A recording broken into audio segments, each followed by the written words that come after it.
My Gurudev, Sri Sri Ravi Shankar from the Art of Living. So he said once that there are 3 S's that sort of keep human being grounded. So the 3 S's are sadhana, seva and satsang, which are Sanskrit words. So sadhana means meditation, seva means service, and satsang is like company, good in the company of truth.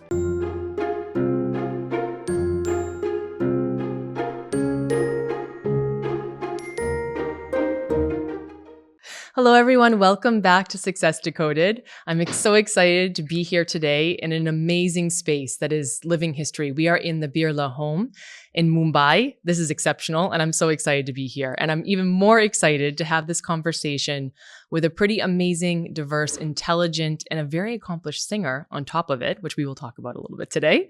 Nirvaan Birla is here. Welcome to the program. Thank you, Taylor. My pleasure to be here, and thanks for that amazing intro. Oh, thank you. I need to write that down. No. Well, I didn't even get into all the success you've had in education as well as in your companies. We will get through all of that. This is going to be, you are going to have so much success to decode today in so many different things, even in the spiritual realm as well, right? We'll talk a little bit about that. So I think that's the most important one. It is the most important. It is, because that's the basis of everything, right? That's where we're going to build it off of. So I always start with all my guests and I ask them, what is one elegant virtue that quietly drives every single decision that you make? So an elegant virtue is like honesty, trust, integrity, or kindness, anything that you think. So what is that one elegant virtue that drives every decision you make? I think stillness.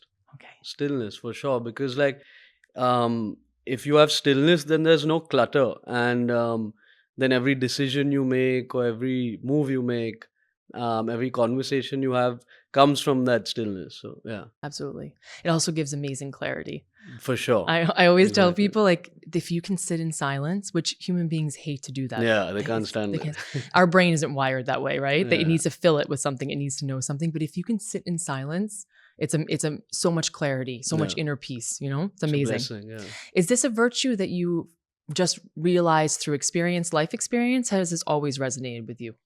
Yeah, I think I've sort of always had like an innate nature to be like quiet and spend a lot of time by myself. So that's, of course, it's helped. But also I meditate a lot. Like my parents introduced me to meditation since I was like, I think I did my first meditation course when I was like 8 years old with the Art of Living. They're a big Yes. foundation in India. if Yeah, you've they're heard of them. wonderful. They're Yeah. wonderful. We've had a couple of guests actually that are Oh, very lovely. much advocates for this, and it is wonderful. So Oh, that's please tell us amazing. about that experience. So you were eight, you said? when Yeah, you I was started? like 8 years old, and like my parents, so they're very spiritual, Mhm. and they made it a point to like expose us, like me and my brother and my sister, to a lot of spiritual experiences when we were growing up. So like they introduced us to meditation. They took us to a lot of ashrams all over Oh, India. So nice. They took us to the Himalayas, and we met like these amazing learned personalities and sages. So yeah, I think that helped, develop this sense of stillness. Yeah. Isn't it? It's a wonderful thing that you have the sense of stillness when everything around you is like swirling and chaotic, because Yeah. that's kind of the nature of life in many times. But to be Yeah, able to sit in extremes. extremes, right? Yeah. But for you to always, the way I see it and the way that I also look at it is that it's like your ship, it's going to move a little bit with the waves around you, Mm. but it's pretty well anchored, and it's For pretty sure. pretty centered, which I think the spirituality and that Yeah. huge gift that your parents gave you. What a Yeah. wonderful gift that they gave you. Yeah, I I'm wish super I grateful, wish I had yeah. started at 8. That would have been amazing, but it's a good thing to take back, that It to is. start that young, because It then your is. foundation is so strong. For That's sure. wonderful. And the anchor thing you said is very, very important, because like I think as the generations progress, the waves get more and more turbulent. Mhm. The tide gets like higher. So like your anchor needs to be that much stronger. And like an anchor cannot be external, even though in a ship it's external. Mm. But in this sense, it has to be internal. Yes. A lot of people use like external things as the anchors, which eventually then comes loose. Right. I think when it's internal, then it like always lasts. Yeah. It's your inner bearing. It's in Yeah. the right. That's wonderful. There's our first bit of decoding success. You need to develop that inner anchor, that sense, that bearing, like where are you? And it comes from really a lot of self-reflection and a lot of inward work, which we will talk about for sure later on in the podcast. Okay, so I will talk about a little bit about emotional regulation and personal pressure here. So we were talking about what people are facing. I'm sure that people are going to be able to take away a lot from this segment of the podcast. So what have you personally learned about managing your inner pressure before it starts influencing your decisions? I think with inner pressure, I think you have to learn to be in the moment, because whenever you feel pressure, I mean, of course, there's good pressure and bad pressure. So if you feel no pressure, that's also wrong, because then that means you're not aiming high enough, right? So you aim at the right level. So you aim high enough that you feel good pressure, but then you prevent that pressure from like boiling over. And the way to prevent it from boiling over is, I guess, and this is one of the most famous quotes from the Bhagavad Gita, is that you focus more on the journey and less on the destination. I'm sure you must have read that too. So yeah, so like you put in maximum efforts and full concentration, put in all your efforts, and then like sort of detach from the results. So then you don't feel that extra pressure or stress of what will happen, what will come, will I achieve this, will I not achieve this. As long as you're giving it your all, and you're like having that amount of pressure that I have to do my job, I have to do my duty, I have to like give it my 100%. So you put in that amount of good pressure on yourself to do that much, and then after that deed is done, then you sort of let go of it. Would you say that this is because what you just said right now, you have to trust, which is coming from a book that is thousands of years old. So if we think that this is a new concept, it is not a new concept, which we were talking about before we started rolling and before you unfortunately got to see, but we'll bring it back to that, is that this is a 1,000-year-old concept, trusting the journey and not necessarily the outcome, or allowing for the process, right? But that takes a lot of being present. How do you bring yourself back to being present? Because exactly like what you're saying is that not you try, you commit, you invest, and then you almost have to let go. Yeah. But that takes a lot of being present. How would you advise somebody, or what have you done to really focus on being present? Meditation, you did, which is really helpful. But is there something else? Yeah, I think, and this is probably an unusual answer, but I think gratitude. And actually, this came to me like recently. Before, I used to think it was a lot of mindfulness, and which also helps. And I thought it was like practicing mindfulness and meditation all the time, which definitely helps. Mhm. But I think the main thing that sort of allows you to sort of be in the present is gratitude, because if you're like grateful for what you have and what you've become, then you won't worry always of what will be or what you could do better. Mhm.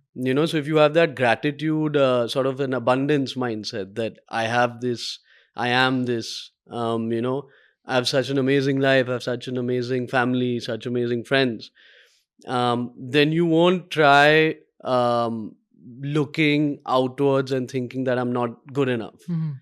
So I think gratitude is like very important to be in the present moment and avoid inviting that extra pressure. It gives you the right perspective, I think. Yeah. So I think maybe the meditation, the mindfulness gives you the space to be able to look at it with appreciation. But I think with appreciation, I love gratitude. Gratitude is the number one. For me, it's like every day you wake up and I'm grateful for, and in fact, this is something that comes from my father. I have to give him full credit, is that he said every day, start the day with saying 3 things that you appreciate already. And then you should go say something to at least 3 people throughout the day that you appreciate about them, what you like about them, something positive kind of a thing. So you're like spreading the concept, right? This was the idea.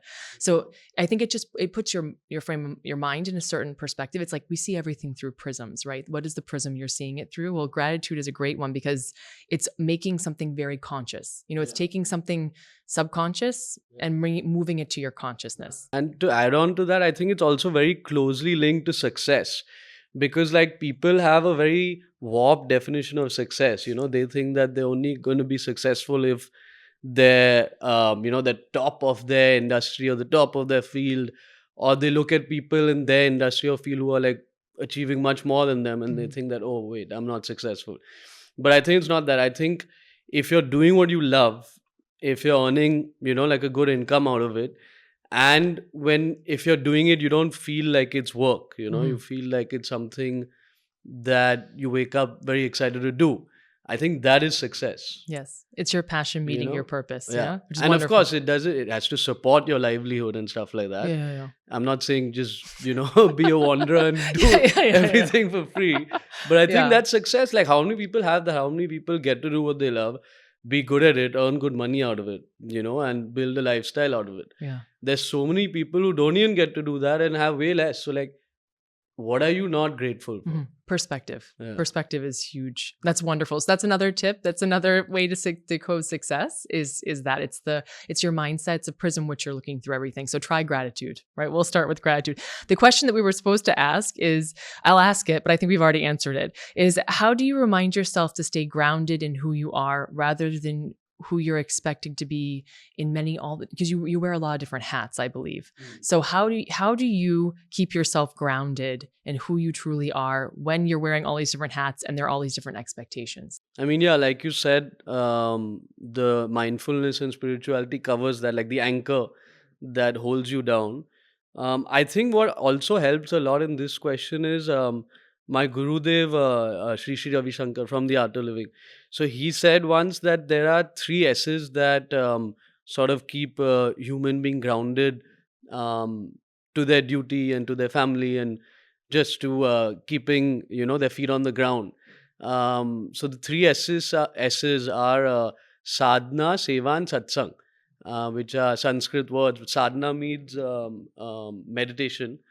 Seva, actually the Hindi words. So sadhana means meditation. Seva means service, and satsang is like company, good in the company of truth. So, and there are various ways to cover all these things. Like sadhana is simple meditation, some form of mindfulness and breath work. Seva is you sort of do something, dedicate your life to like other people. Like you do something for people other than yourself. And satsang is just like don't have many friends, but have a few very good friends who like lift you up. So I think these three like have for me personally have really kept me grounded in life. Wonderful. I mean, this is what a wonderful gift of your parents to give this to you. For And sure, I'm now yeah. like thinking about my life, and I'm incredibly blessed to have the family that I have and my parents. When it comes not just to your being and your essence, but also in learning. So not just what's been taught to you, which you've probably even made amazing gurus, amazing teachers, your parents already, but probably also how you've experienced all of this has greatly impacted. So before we get into your philosophy around education, which I can't wait to hear about, I saw that something that stood out, which is that you received the Torchbearer Award from the Atlas Skill Tech University, right? So it's a leadership in education is what the award was for. Right. Yeah, well, congratulations. That's fantastic. You must, I mean, I'm sure you feel very proud about that, but will you tell us a little bit? I mean, you were a mentor and a student there. Is that if I understand correctly? No, so I was the principal of that Oh, university. She okay. was my principal when I was in Ah, college. so she's your mentor. Yeah, Okay, yeah, thank yeah. you. Amazing. Okay, so that must have felt like full circle almost. Exactly. That's Yeah, why it yeah. felt. I mean, you can get awards like from different people, and yes, it feels great. But like when you get an award from someone who you looked up to in life at one Mhm. point, then that's like very special. Yeah, So yeah, it is. I think it's also, I don't know if there's anything that when you go through, maybe it's actually really helpful for the audience to talk about like decoding success. We've talked about awareness and centering, we've talked about stillness. Also, probably, I would think, maybe not consciously, but subconsciously, it kind of aligns some things that maybe felt maybe misaligned when you were growing up, or maybe things that you questioned about certain things, but then you see your mentor that guided you through something, probably some challenging parts of your educational process, and then you get to it where you're being acknowledged for right. something by that same person. So there's a continuation and connection. It probably subconsciously or consciously aligned many things for you. I would imagine that was very impactful. 100%, 100%. Because I mean, her name's Dr. Indushani. She was my principal, and I guess yeah, when I was going through college and I was growing up, you looked for their approval, right? Like you looked for their respect and approval, and of course, I got it then as well. But like to be recognized in my professional career and like what I do in the real world, like couple of years later by the same person, that was special. Yeah, You know. that is very Uh, much. I think that's sometimes what we all need. Like we need a pat on the back from the people whose opinions matter to us the most. Like a lot of people are very hard on themselves. They're doing well. They're making a positive change in the world, but they're still very hard on themselves until they get a pat on the back from those two or three people. Like everyone has those two or three people whose opinion matters a lot to them. Like the whole world can say you're doing good, but it doesn't make that much of a difference. On this topic, which is not something that's here, but this is like feedback on like to a whole other level, right? You're getting Mm. feedback of that Yeah. you must have done some things correct, or you must have, that you're getting the validation, right? Because as Yeah. human beings, we need external validation. It's the Yeah, way that we're for sure. wired. It's the way, so psychologically, sociologically speaking, we are externally validated. So Yeah. you get the external validation this way, but I think you really honed in on something important, which is from the people that it really matters. Like feedback from people that you value, that you respect, but also that are going to give you the feedback that is honest and Yeah, true for feedback, sure. right? That's hard. Like that's For a very sure. hard thing to find. Yeah. Would you suggest, as an idea for that, is actually reaching out for that feedback and not necessarily waiting for it? Do you think people can be courageous enough to do? I think that should be the case. People should reach out more, because it's not good being very hard on yourself all the time. Like, okay, definitely challenge yourself, but like don't keep judging yourself or don't be harsh on yourself. And in fact, I think even more important for those people, the people who can give their feedback and can give their comments and opinions to people who look up to them. I think they should be more forward with that. Like, I know in my life, I've known some very hard taskmasters or idols who's like very hard to like get even a single word of appreciation or whatever from them, and of course it made me keep improving myself more. But I think those guys, like, there's so many of them, like, who are idols to a lot of people in the world. They should, like, once in a while, give more positive feedback to people, be a little more forward with that, because it could change that person's life. Yeah, the impact, it can be really Yeah. huge. Like, really don't overdo it. Like, make the guy work for it, make the guy or the girl work for it. But like, yeah, give it once in a while. Yes. So you've introduced things like soul science, Hmm. and at the same time invested in AI and ML labs. What's the thinking behind that? I mean, I think I have an idea of it. I mean, I have my opinion on it, but then again, they want to hear from you. So what philosophy are you really trying to build through this approach? I think soul science is something which you practice and are very well versed with also. But I think it's more about emotional intelligence and mindfulness. Because so in all our schools, we have over 200 schools in India under the name of Birla Open Minds. And in these schools, what we try encouraging students is to think out of the box, think out of the classroom, and actually learn for life. Not just learn for school, like not just learn the subject for school, but learn the subjects for life as well. In which I feel life skills are very important, and that's what soul science teaches. So, what soul science does is it takes lessons, stories, verses from all our scriptures across all religions, from the Gita, the Quran, the Bible, even Buddhism scriptures and stuff like that. And it sort of reforms them into chapters to teach modern day life lessons like stress management, anxiety, peer pressure, mindfulness, of course, motivation. So it takes lessons from all these scriptures, and it makes chapters, and of course then it has homework, assessments, and all of that after. And it's actually counted in the final grade of all our students, because that's what makes them take it a little seriously. This is wonderful. I mean, this is like, I mean, to me, this is like music to my ear. It's probably, that's like the most beautiful symphony. Where I did would love to give you a book, actually. Yeah, I would to love show. that. Yeah, Where yeah. did this idea come from? From my dad, actually. Okay. So actually, like I told you, I was brought up with Yes. spirituality. So he always had this vision to give all the youth and all the the students of tomorrow the same sort of mindfulness or the same lessons that we got as Mhm. kids. Yes. So he had sort of planted the seed for the idea, and then I sort of took it and grew it and executed it. That's And amazing.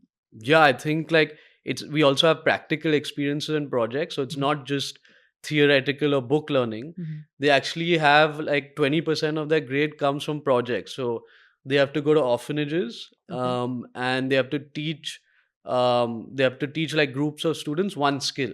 Okay. So like they choose a skill and they teach it. It's called Each One Teach One. This is And fantastic. that teaches them things like gratitude. They go to old age homes, they help the elderly for like a day. That helps them with lessons like uplifting society or Mhm. contributing to society. So yeah, stuff like There's this. also, I mean, there are also so many other, even whether they're conscious of it or not, skills that they're developing this way, which is Yeah, just, I mean, the self awareness that's going to take, the yeah, resilience that it's going to build. Because trying to explain something to people, trying to teach people things is it's challenging. You know, yeah, no matter hopefully the intention is good, but like in this case it is. But yeah, it's difficult to teach. You have to rethink things. You have to for sure. recommunicate. You have to I mean, you have to read other people. There's so many different skills that you're building through that besides the primary one that's coming from it. So that's For sure. fantastic. Well, that's a Thank you. wonderful idea that your father had, and it's wonderful what you've executed and developed. Thank you. How was that process of developing that program? So we have like an in-house team of developers who are basically some of the brightest minds in India. So the ex-principals, vice principals, coordinators of different international and national schools from India. So when we built this company, Birla Open Minds, we sort of recruited like a think tank. And then these guys, their role is not just to develop but keep upgrading year on year this kind of curriculum, introduce new ideas. So like this year, in fact, we're introducing a mindfulness kit as part of the soul science curriculum. So I don't know if you've heard of these things called mandalas. So mandalas are like designs that you draw. Yeah, and scientifically they're proven to increase the attention of students, reduce the noise in the scatter in the brain, increase focus, these kind of things. So introducing this, then we introduced a board game which encourages family time. So it's like a board game. You roll the dice, and for example, you roll the dice. One of the cards that you pick up when you roll the dice is say a positive comment about another family member. So this is also one of the things we introduce in the kids. So like this think tank keeps coming up with all these.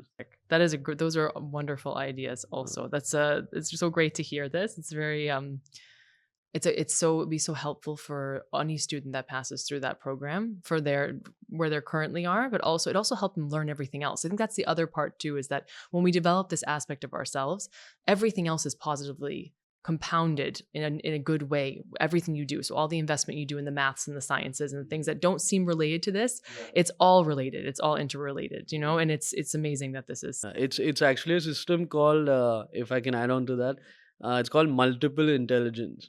So like where you're cross learning while doing different subjects, and it's actually something that was followed in gurukuls, which are like schools of ancient India. So in gurukuls, they also always used to teach like multiple subjects at once, and they also used to use like nature as teachers. So like they always studied outdoors under trees or like in the garden, because like also that has an impact on the learning speed or the learning awareness of students. So even we practice that, like every week one subject of soul science is taught like outdoors, like under a tree, like where the teacher sits in the center and the students form round. like Yeah, a yeah. I'm sure semicircle. for grounding and energy, that's wonderful Yeah. also because you're in with the earth. When you look at children growing up in this system, how do you see them, this system that you developed, how do you see this shaping them emotionally, mentally, otherwise? I think it makes them more grounded as individuals when they graduate from school. And what I think it is also allows them to deal with rejection better, how to take no for an answer sometimes, how to like not take things for granted, how to have gratitude. I've seen a lot of students and a lot of my friends growing up who come from successful affluent families who do not know how to take rejection, and they do not know how to take no for an answer, and they face one setback in their life, and either they direct that outwards in terms of negativity or they just give up. So I think it teaches students how to not give up, which is the I think which is the most important thing in life. Like how many times you can get hit and get back up again, like that's the most important thing that anyone will learn in life. Resilience. Yeah, it's so uh, important. How do you personally understand the relationship between spirituality and science? Do you see them opposing ideas or naturally connected? Very, very connected. I'm so glad you asked that question. So I read this book called The Autobiography of a Yogi when I was in university. I'm sure you must have read that too. So until then, like I never really rationally formed the connection between spirituality and science. But after I read that book, like my whole perspective changed, because it's a lot about science. Like if you look at Newton's third law itself, energy is never created or destroyed, converted from one form to the other. That's essentially what spirituality is. When you go to a temple or an ashram or a spiritual place where people have meditated or prayed before, like when you're meditating and praying, okay, let's take that for example. What are you doing? You're sort of radiating good energy into the world because you're praying for something positive. You're praying, you're showing your devotion to the divine or to a person or whatever. So that is sending out positive waves into that place where you are, and that positive energy gets absorbed in that place, within that place. Similarly, like how heat energy is absorbed, or radioactive energy is absorbed, I think spiritual energy is also absorbed. And that's why when other people go to those places, you feel that, you feel a certain way. You said when you came into this house you felt a certain way. When you go to a temple, when you go to a church, mosque, you feel a certain way. You stop thinking of all the outside things and you focus then. So I think that's how it's linked. There's a sort of lesson or a path of yoga in the Patanjali Yoga Sutra, which is the science, the first science of yoga that was given to India, which is called Pratyahara. Dharana and Pratyahara, one after the other. So dharana is when you sort of focus on one point, like a one-pointed focus. And then from that one-pointed focus, Pratyahara happens, which is like the outward sense turns to the inward sense. So this is all actually a very scientific doctrine that was written in ancient times, and these were all actually scientists. We call them gurus, but they were actually spiritual scientists. Do you think the more success that you reach in life, you attract those distractions as in balance because everything is in balance, right? Or is it that you create them for yourself? That's a good question. I think it's a bit of both, like because the more success you make, the more successful you get. You sort of start thinking more. You become more of an overthinker. You have more to protect. You have more to lose. Mm-hmm. So So, generally, the more successful a person gets, the more he starts to worry, the more insecurities he gets, mhm. which shouldn't be how it is if you follow a practice of mindfulness. But that's how it is. So that therefore he creates these for himself. But also, I think the more success you get, the more I believe in nazar, right? Mhm. Yes. So the more attention that you get, Mhm. like, oh wow, he's doing this, oh wow, she's doing that.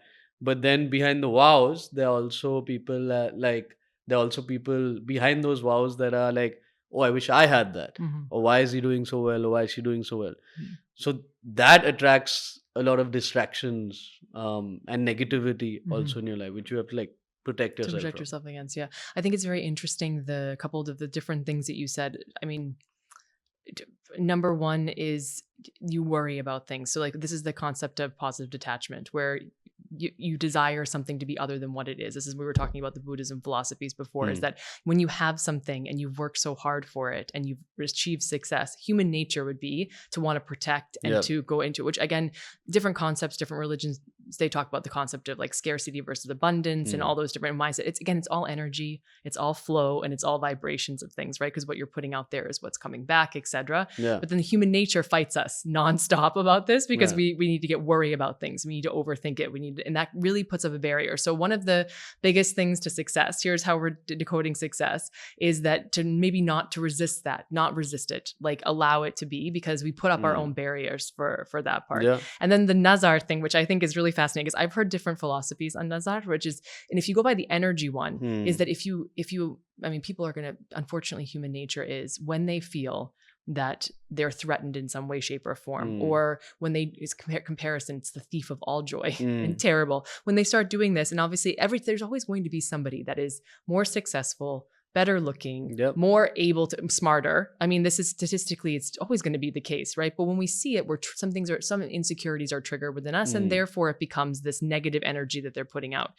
If you, granted, my opinion on Nazar is it definitely, the negative energy definitely exists. It's whether or not you are even allowing yourself to be a reciprocant of it. and this is the way I think about it, is that Mm. people will do what they do, the negative energy do what they do. Some days they do some pretty bad things and they Yeah. actually take action on those, that negative energy, which is difficult. Yeah. But if you look at it like, okay, this is coming to me, people are doing this, I need to protect myself, versus Yeah. allowing for it to be, because you know that it actually won't really touch me if I don't allow that energy in, if I don't let that vibration in, you know, that's a different philosophy on Nazar. It's the way that I think about it, because For you sure. can't control other people's behavior, only your own. So when I'm like, they're going to do what they're going to do, and it is what it is, I'm just going to allow it to be. Not that you don't have an emotional reaction to it, because you will. I mean, especially if you work so hard and somebody's actively trying to undermine what you're doing. It's like, what are you going to do?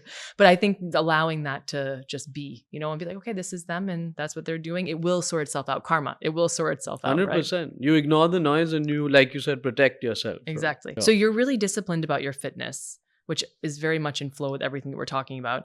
It's very consistent. What has this daily commitment taught you, not just about your physical being, but also mentally? I think, like they say, your body is like a temple, right? So, like, you respect it, you treat it right. And I think fitness is a big part of it. Like, you know, people say that just eating right and stuff like that is treating your body like a temple. But I think maintaining your muscles, your body is a system which you need to maintain. Like you have R&M, repairs and maintenance. And if you don't do that, the system doesn't run well. So I think maintaining your body, having a very fit, routine, good fitness routine, going to the gym, but not just going to the gym, like having fitness activities outside the gym also, like a sport or hiking, bouldering that we were discussing, going for runs. All these things are very important. And of course, there's a slight connection, or not a slight, quite a big connection to aesthetics also, I think. Like, when you look good, you look at yourself, you're looking good, your body's looking fit, you feel good. And you command that presence when you enter into the room also, if you're fit. So also for your mental and emotional state too. I mean, it has a huge amount of impact on your hormones, which hormones have a huge impact on the way your brain functions, how you feel, For etc. sure. So it's super important. Also, it goes towards self-respect, you know? You're treating yourself with respect. I think unfortunately people have a tendency to either look at it like it's an all or nothing kind of concept. It's more the commitment to yourself. So like you said, it doesn't have to go to the gym every single day, but it is movement. It is yoga. It is Pilates of some sort. It's walking outside. It's what you're putting in your body. It's how you speak to yourself also, I think, really important. How you're thinking about things, who you surround yourself with. I mean, this is like the self-discipline part. It's super important. For sure. But health is, I'm also really super into fitness, and it's really important. I see a huge difference in the way I think, the way I process things, everything. If the days I don't work out, and also my team also notices it too. So walk me through a normal day for you. How has sticking to that kind of routine actually shaped the way you live and work? What is your fitness routine actually? I didn't even ask that. So let's ask that. What is your fitness routine? So I normally work out after work. So Okay. after I get back in the evening, and I have 3 to 4 days actually of strength training, which is a mix of weight training and calisthenics. So I start off with which I have a trainer for who's like really done well. Like he's taught me things that I never thought I would be able to master. Yeah. But we do a bunch of calisthenics. So you have like a bar, and then you do different exercise on this bar. Like so we do muscle ups, we do archer pull ups, typewriter, all these things. Then you do a little bit of core work on the bar, and then you go to the gym. So 4 of my days are like this, around a 45 minutes to 1 hour workout. And the reason I'm able to do it so religiously throughout the week is because I don't get out in the week. Like I get done work by like 7:38. Then I'm at the gym. Then I have dinner. And then I'm at home. Like I only tend to get out on weekends, maybe if at all. So I have 4 days of this, and then I have 2 days of some kind of sport. Either I go for a run, like yourself on the treadmill, or I like going out on the road also. I prefer that. We have the coastal road now, so Yes. that's a beautiful. Yes. You should check it out. Actually, Yeah, it's a beautiful It jogging is path. beautiful. Yeah, So it I is. I do was wondering that. where you say you were going to run. I was like, that could be very adventurous Yeah. in Mumbai. I was like, where is he going exactly? I was like, but then you said that. I was like, it could be very adventurous. Yeah. It'll never will not a dull moment whatsoever. So this routine that you have, now that we know what it is, okay, so this routine that you have, so how is sticking to that? So the self commitment, the discipline, has it actually shaped the way you live and work? Yeah, I think so for sure, because it gives you a lot of discipline, because you can't get your fitness, you can't achieve your fitness goals, or you can't achieve your aesthetic goals immediately in fitness. It's like a long, slow journey, and anyone that tells you otherwise is lying. So it's a very long, slow journey that you have to get to where you are, and you have to be disciplined. You have to take some setbacks. You have to have your occasional cheat meal, and then you slowly and steadily get there. And that's how work is also, So I think it's a good link between the two. And no matter, I think this common ground is very important. Like in both, no matter how down and out you're feeling, it's more important showing up on your off days. Like anyone can show up when they're feeling good and happy and like well rested. But when you're not feeling all of those, like I for example, I fast every Monday for spiritual causes. And on those days, like I have, like, I think for the entire day, I'll have like 2, 3 potato chips. You're allowed like baked potato chips on fast, and like one coffee. That's all I have for the entire day. So on those days, I feel like very drained, very weak, dehydrated also, but I still show up to the gym. So I think showing up on those days, like to work and to the gym, is very, very important. Commitment to yourself. I was going to ask you to give us some tips on it, but you gave it to us anyway. I mean, how do you, when you have those really low moments, and for example, in the hard times, because you brought up a really good point, it's very easy to be your best when you're feeling your best. It's very easy to show up for things when you're feeling great, but a lot of people don't feel that way most of the time. So, what's one tip or two tips you would say that in those moments where it's been really challenging for you, it's been a really low moment, either physically because you're fasting or emotionally for whatever reason? What have you said to yourself to get yourself up and motivated so you do commit to yourself? Because those are the moments that matter. I think what I've said to myself is that actually by doing these things, by like either going to the gym or going to work, you look at it as a sort of chore, because your mind at that time just wants to be still. You just don't want to move. You don't want to get out of your bed. You don't want to get out of your house. You just want to like switch off your mind, because the more you activate your mind, the more you're thinking about all these things. So I think the lesson from this is that actually when you go to the office or go to the gym on those times, it's a medicine for what your mind is feeling then, because you're redirecting your mind. You're not activating, you're redirecting it into a positive direction. And then after redirecting it, when you come back to that state, your problem or your thing seems a little less trivial. And I think another thing is just get done with it, because the more you think, oh, should I go, what time should I do it, the more you're not going to do it. So just go for it. Like Yeah, when you're feeling it, absolutely. just Yeah, it's like as my father used to say, that all these times you've been making these excuses to do something, you'd already be done. So yeah, don't do it. exactly, exactly, spot Just on. do it. Music, expression, and inner processing. So music seems to be a really important part of your life, and not in a casual way. And before we get into that, I just want to say you do have a beautiful voice. Thank I you have so heard your much, Taylor. music. I really also really appreciate about your music is it's a wonderful blend of, I mean, I wish I could understand the words more. I understand like every third one, but I do feel there's a hugely spiritual part of it. That part Yeah. I can definitely feel when I'm listening to it. I do love it's modern and it's traditional, and it's has beats that as a Western person we recognize that there's some starting of it, but then it is very Eastern in a lot of ways. Yeah. So it's a wonderful blend of everything. I have to say, anybody that Thank hasn't you. seen it, please go onto whatever streaming, whatever you're using, and find his beautiful music. So you've actually released 10 original songs across streaming platforms, which tells me this isn't just something that you do on the side, which imagine I'm not sure where you find all the time to do all these different things, but that could be a whole other podcast. When you're creating music, what role does it play for you emotionally? I think it just centers me, and it just makes me very in touch with my emotions. Like most of us suppress our emotions and are not aware of them also, some of the things we feel. So it gets me very in touch with my emotions, and especially when you make spiritual music. So like I grew up to spiritual music. Like we used to go to these things called kirtans, which are like spiritual concerts, but with like a lot of modern sounds, Western instruments, and traditional classical songs from India. So you mix like sort of traditional songs or traditional names with modern beats. So I used to go to a lot of these as a kid, and then of course in school I was part of a rock band, so I grew up on a lot of rock music as well. and I got fully into it. Very So cool. like my exposure to music and now the music I'm creating is a mixture of both of those worlds. Mhm. And yeah, what I feel when I make music is um, whatever positive emotions that I'm feeling, I'm putting those out into the world. Mhm. And I can see that people are connecting with them, because whenever people who hear my music come back to me, they reflect the same thoughts that I had when I was creating them. Mhm. Amazing. I think it allows you to sort of mirror yourself in other people. Yeah, absolutely. The connection part, the human connection part, also the frequency of sound, right, is such a Yeah. huge impact on your central nervous system and on connecting with another human being and memory and of so many different things, right? So Yeah. music is a wonderful thing through that.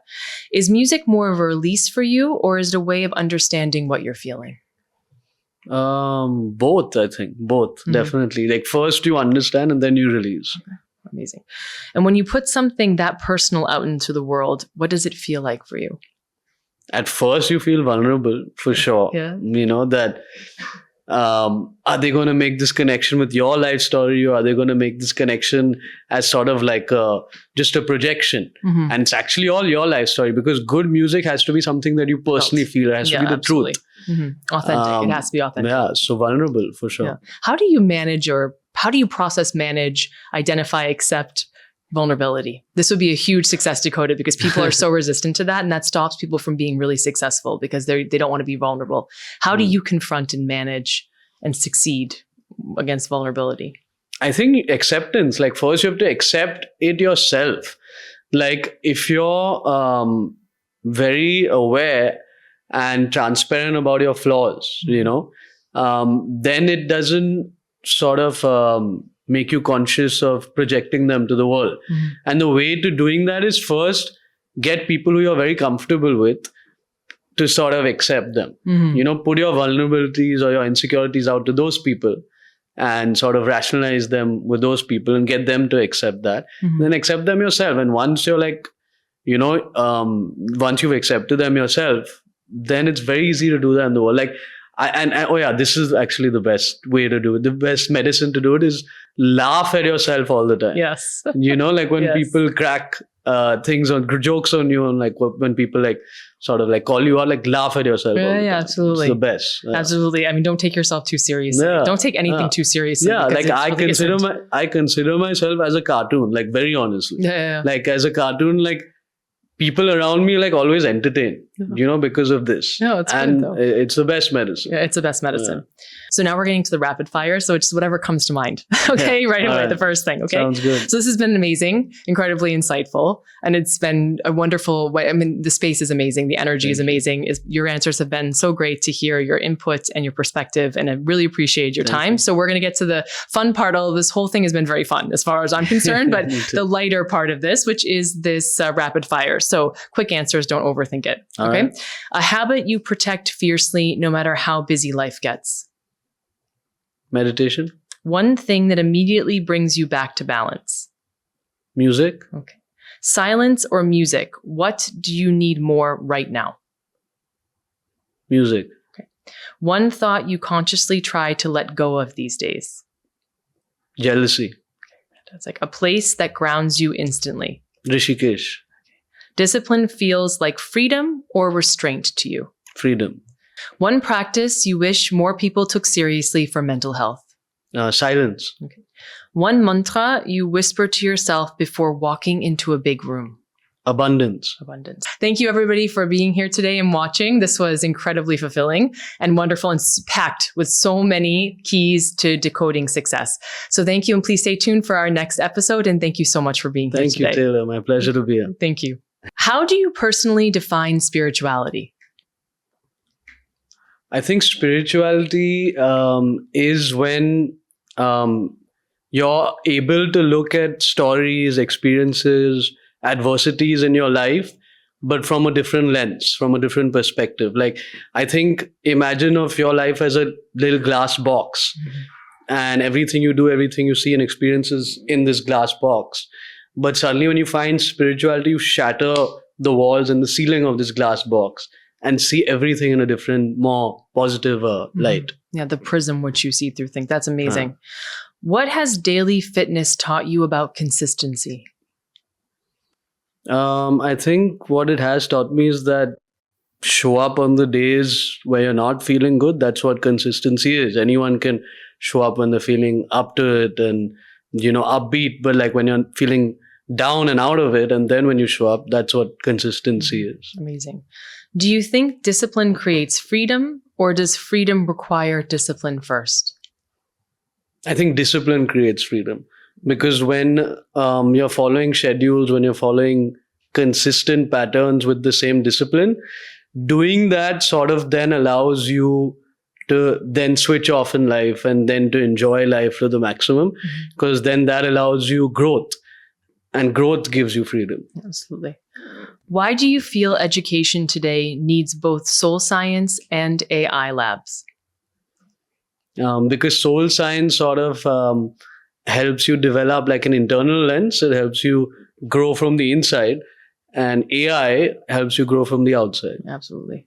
Most of AI was written by people that are neuro-linguistic practitioners. I don't know if you knew that or not, but it's when they first started it, they did it that way, which people that are very aware of the impact of language and the inner workings of people. Psychologists also.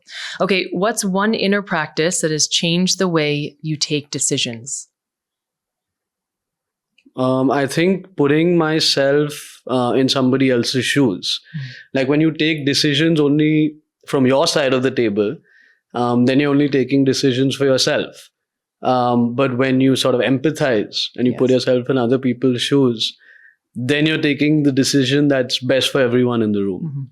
One mantra you whisper to yourself before walking into a big room. Gratitude. Finish this sentence. Success is not about applause, it's about... Success is not about It's not about applause. Okay. It is about, and then whatever you think. It's about, again, gratitude, I think. Yeah. A habit that changed your leadership game. Perspective. Fantastic. Well, thank you for those. Those are great.